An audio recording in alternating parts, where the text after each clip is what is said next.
আসসালামু আলাইকুম।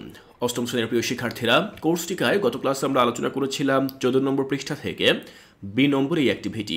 এখানে আমরা গুড ফুড সম্পর্কিত 5টি কোশ্চেন দেখেছিলাম এবং তার অ্যান্সার আমি তোমাদেরকে বুঝিয়ে দিয়েছিলাম। তো আজকে ঠিক পরবর্তী যে অ্যাক্টিভিটি রয়েছে সি নম্বর অ্যাক্টিভিটি, এটি নিয়ে আমরা আলোচনা করব। এখানে বলা হয়েছে কমপ্লিট দিস সেন্টেন্সেস, অর্থাৎ নিচে 1 2 3 4 4টি সেন্টেন্স দেওয়া রয়েছে, সেই সেন্টেন্সের সামনে আবার বড় করে গ্যাপ দেওয়া রয়েছে। এই সেন্টেন্সগুলো অসম্পূর্ণ, আমাদেরকে সেন্টেন্সগুলোকে সম্পূর্ণ করতে হবে বা কমপ্লিট করতে হবে। আমরা এই সি নম্বর অ্যাক্টিভিটির মধ্য দিয়ে আমাদের প্রথম যে লিসনটি রয়েছে নাম্বার 1 লিসন, সেই লিসনটি শেষ করব। তো চলো দেখে নিচ্ছি এই 4টি সেন্টেন্সকে কিভাবে আমরা কমপ্লিট করতে পারি। শিক্ষার্থীরা, আমরা আলোচনা করছিলাম ক্লাস 8-এর English first paper chapter wise solution unit 2, যার নাম হচ্ছে food and nutrition, lesson 1 good food. তো দেখো 4টি বাক্য দেওয়া ছিল। প্রথম বাক্য যেখানে বলা হয়েছে we should it good food, আমাদের ভালো খাবার খাওয়া উচিত। টু, তো কিসের জন্য খাবার খাওয়া উচিত? দেখো একটা উদ্দেশ্যে, সেই উদ্দেশ্যটা কি? এখানে টু দিয়ে সেই উদ্দেশ্যটাকে বোঝানো হয়েছে।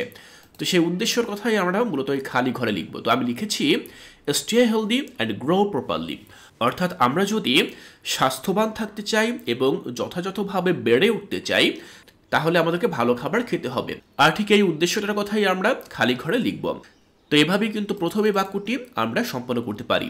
দেখো দ্বিতীয় সেন্টেন্সে বলা হয়েছে we should not it more than, আমাদের খাওয়া উচিত না।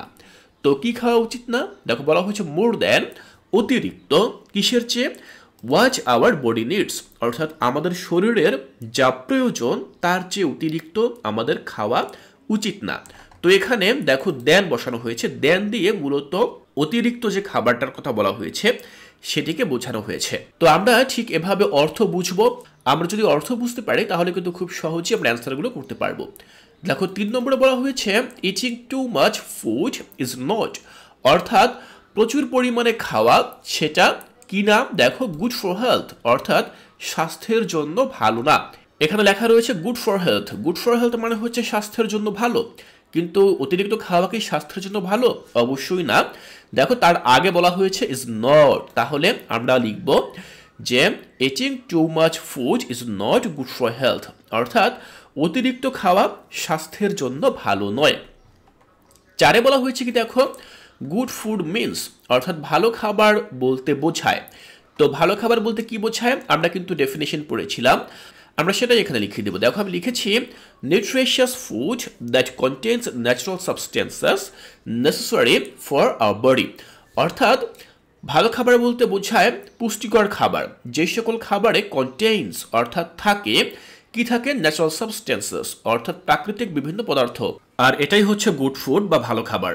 তো শিক্ষার্থীরা ঠিক এভাবে আমরা 1 2 3 4 এই 4টি সেন্টেন্স যেগুলো ইনকমপ্লিট ছিল বা অসম্পূর্ণ ছিল সেগুলোকে আমরা কমপ্লিট করলাম বা সম্পন্ন করলাম। আমি আশা করছি এই সি নম্বর অ্যাক্টিভিটি তোমাদের বুঝতে আর কোনো অসুবিধা নেই। এই ক্লাসটির মধ্য দিয়ে আমাদের যে সি নম্বর অ্যাক্টিভিটি এটি সম্পন্ন হলো এবং একই সাথে আমাদের 1 লিসনটিও শেষ হলো।